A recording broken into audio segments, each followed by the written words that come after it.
à tous. Du coup déjà j'espère que vous allez bien. Tout d'abord je voulais vous souhaiter la bonne année, en espérant que ce soit un peu moins moisi que 2020, on va pas se le cacher. Voilà. Je me présente vite fait, je m'appelle Cassiopée et je suis votre chef UE7. Et j'ai préparé avec 3 autres tuteurs une petite vidéo pour vous présenter la méthode de l'exercice rédactionnel. Donc voilà, bien évidemment ce sera pas une vidéo exhaustive dans le sens où on a préféré privilégier une petite vidéo avec un petit format pour que ce soit plus simple et agréable à regarder plutôt un gros truc tu vois, de 2 heures. Donc voilà, on espère quand même que ça vous plaira. Et on a aussi fait un diaporama sur l'exercice rédactionnel qui sera déposé sur eCampus si c'est pas déjà fait. Et voilà, du coup, vous pourrez le retrouver dans Arma UE7. Voilà. Donc n'hésitez pas à aller y jeter un œil, ça fait un bon complément avec cette vidéo. Voilà, voilà. Sur ce, j'ai pas grand chose de plus à dire. Je vous laisse donc avec Églantine qui va vous présenter le résumé de thèse. Et voilà, je vous souhaite une très bonne vidéo. Bonjour, moi c'est Églantine et aujourd'hui je vais vous expliquer ma méthode pour faire le résumé de thèse en SSH. Le résumé de thèse compte pour environ 4 points de votre note finale. Donc il doit faire entre 6 et 8 lignes maximum, c'est important de ne pas dépasser ces lignes parce qu'après les profs souvent ne lisent pas.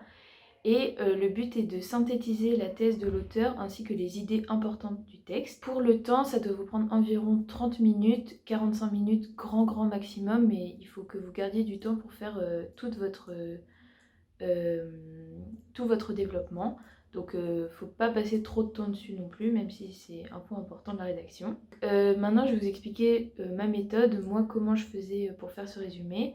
Donc je faisais environ 3 ou 4 lectures. Donc pour ma première lecture, je lis le texte assez calmement. J'essaie vraiment de comprendre de quoi ça parle, les idées importantes. S'il y a des mots sur lesquels je bloque un peu, je relis la phrase. Pour cette lecture, je prends plutôt mon temps et j'irai plus vite pour les autres. Ensuite, à la deuxième lecture, je commence à surligner le texte. Donc je surligne les phrases qui me semblent vraiment primordiales, qui appuient la thèse que j'essaye de comprendre au fur et à mesure. Et aussi, j'essaie de réfléchir à une façon de découper le texte. Donc des fois, ça peut être par paragraphe, mais des fois, genre le premier paragraphe et le deuxième paragraphe vont juste se répondre ou s'appuyer l'un l'autre et pas apporter de nouvelles idées. Du coup, je les considère comme une seule et même partie. Le but, ça va être vraiment de découper entre les idées importantes, là où l'auteur change d'idée et apporte un nouvel élément à sa thèse. Ensuite, à la troisième lecture, donc là, je prends ma feuille de brouillon. Donc j'ai déjà découpé mon texte entre les différentes parties, je vois à peu près ce qui me semble important. Et donc je relis chaque partie une à une, et pour chaque partie que j'ai découpée, j'écris sur ma feuille de brouillon une sorte de phrase, enfin une ou deux phrases, qui synthétisent et résument l'idée principale que je ressortirai de cette partie. Et surtout, j'essaye d'utiliser vraiment mes mots, de ne pas reprendre des phrases du texte parce que le but du résumé, c'est vraiment pas de paraphraser.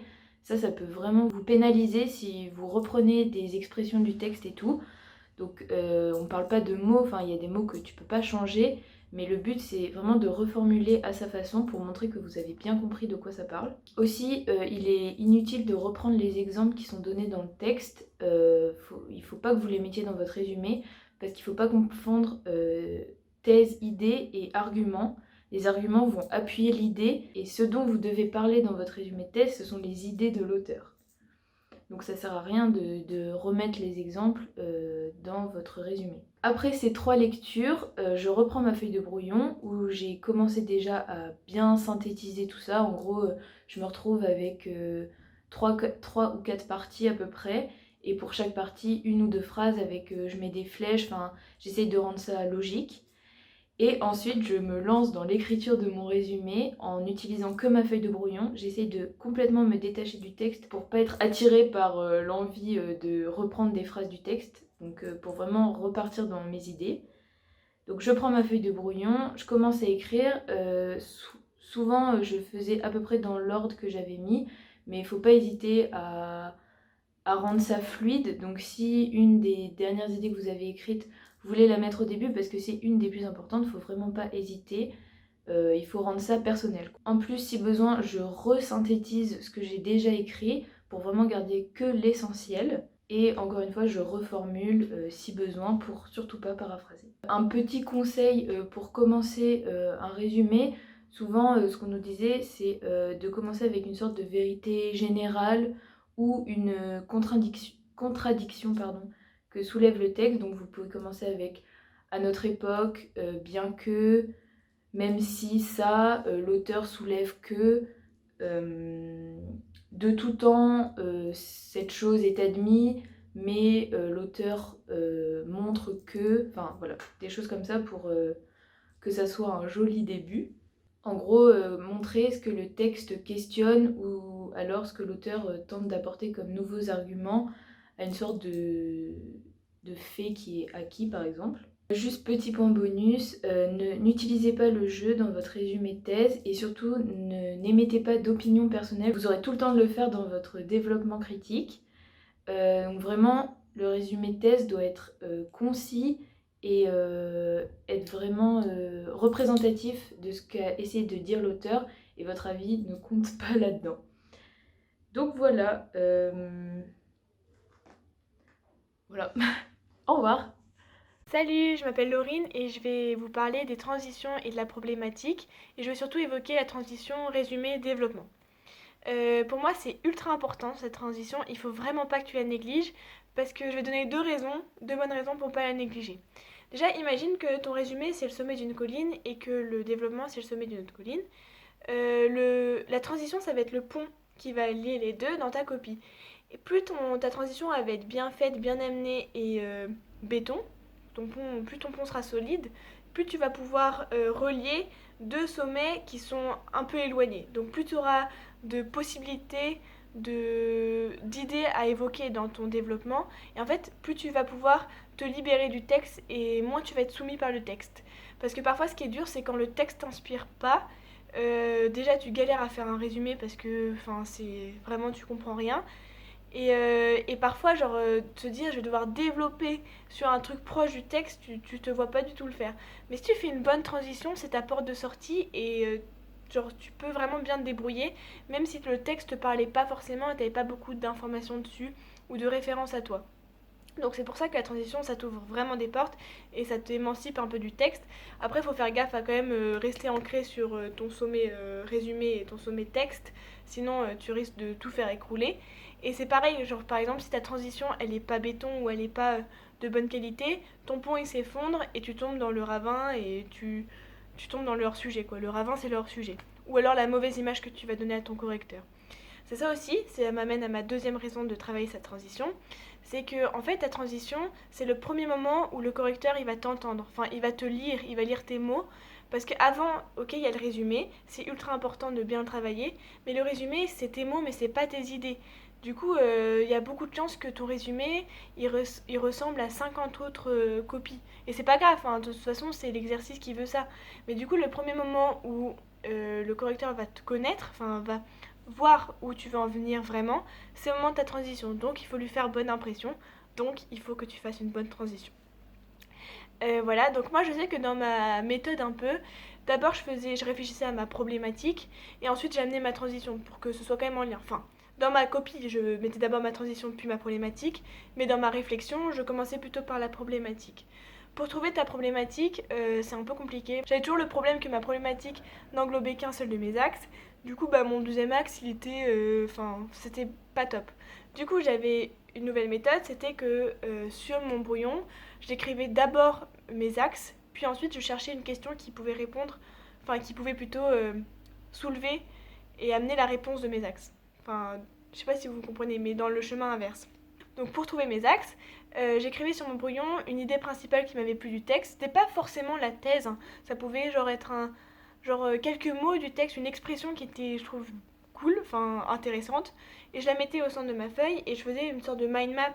En gros, je faisais des traits et je disais ah ça me fait penser à ça, ça me fait penser à ça, on pourrait peut-être parler de ça, oh ça c'est une limite, ça c'est un bon côté, un mauvais côté. J'essayais de balayer plein de trucs et ensuite ça me faisait penser à autre chose et enfin ça faisait un peu l'effet domino. Et du coup, parfois, j'ai arrivé sur des idées qui sont un peu différentes de celles que j'avais au début, mais c'était quand même en lien avec le texte, parce que c'était un cheminement mental. Donc du coup, ça me permettait parfois de trouver une problématique qui était en rapport avec le texte, mais assez différente de ce que j'aurais pu faire de prime abord, et peut-être assez différente de ce que les autres avaient fait ou étaient en train de faire. Donc voilà, donc là vous avez vos axes, enfin vous mettez grand 1, grand 2, et vous trouvez une problématique. Donc si vous avez un peu de mal, vous pouvez faire celle un peu type, par exemple, en quoi, blablabla, blablabla, ou comment, ou dans quelle mesure. Moi c'était souvent celle que je faisais, hein. Il y avait souvent en quoi, ou alors comment, dans quelle mesure, enfin ce que je viens de dire quoi. Voilà, et pour écrire ma transition, c'était toujours le même type, c'était je mettais le nom de l'auteur, par exemple Claire Marin, évoque ou révèle ou souligne ou dénonce, blablabla, bla, bla, bla, et en fonction de ma problématique, si ma problématique était en accord avec l'auteur, je disais à notre tour, nous pourrons nous demander que, ou alors si ma problématique elle contrecarrait un peu ce que l'auteur disait, ou alors genre elle s'appuyait que sur un certain point, je disais, mais à l'inverse, est-ce qu'on pourrait pas se demander que, ou est-ce que cela nous ferait pas penser à, etc., etc. Donc là, tu as ta problématique, tu as écrit ta transition. Maintenant, ce qu'il faut que tu penses aussi, c'est énoncer ton plan.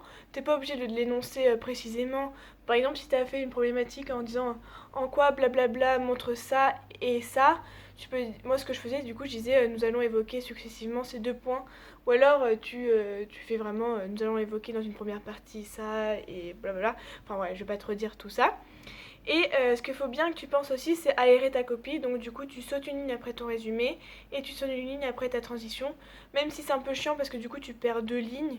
Mieux vaut perdre deux lignes et avoir l'air assez propre que tout coller et un peu saouler le correcteur parce qu'ici, c'est un peu bourrin quoi. Voilà, donc c'est tout pour la transition et la problématique. Si vous avez des questions, n'hésitez pas à nous poser des questions et bon courage. Bon, maintenant, on va passer au développement critique. Donc, dans ce développement critique, vous allez évidemment pas critiquer le texte au sens de uniquement relever les points négatifs du texte.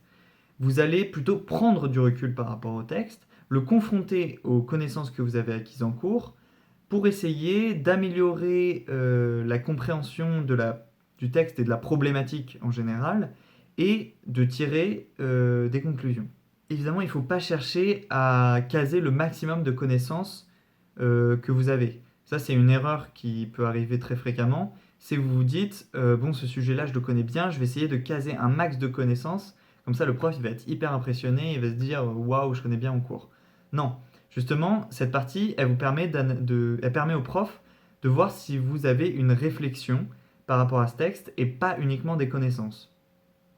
Donc, vous devez vous servir de vos connaissances uniquement comme d'un appui et toujours relier votre développement critique au texte que vous avez à analyser.